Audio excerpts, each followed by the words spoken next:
খাদানের shooting চলছে সেই খবর আপনারা ইতিমধ্যেই পেয়ে গিয়েছেন, কিন্তু সেই খাদানের শুটিংয়ে অভিনয় করার কথা ছিল বনি সেনগুপ্ত, কিন্তু হঠাৎ করেই বনি সেনগুপ্ত খাদান থেকে সরে দাঁড়ালেন এবং সেই খাদানে অভিনয় করবেন জন ভট্টাচার্য।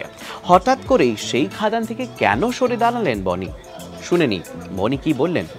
খাদান থেকে সরে দাঁড়ালাম বিকজ একটাই কারণ যে এই মুহূর্তে আমার মনে হয়েছে যে নেগেটিভ ক্যারেক্টার আমার করার উচিত না, বিকজ আমি যে ক্যারেক্টারগুলো করে এসেছি সেখান থেকে একটা ফুল নেগেটিভ ক্যারেক্টার ছিল, সো ওইটা জাস্ট একটা বাদ ছিল বারবার। সেখান থেকে আমার মনে হয় আমি দেবের সাথে কনসাল্ট করি, অ্যান্ড দেব বলে যে no problem, will do better things in future.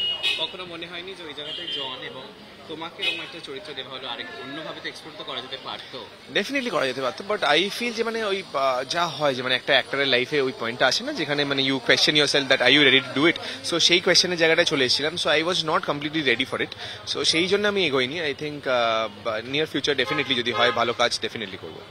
এরকম নানান এন্টারটেনমেন্টের রেগুলার আপডেটসের জন্য অবশ্যই চোখ রাখতে হবে শুধুমাত্র আজ তাক বাংলায়।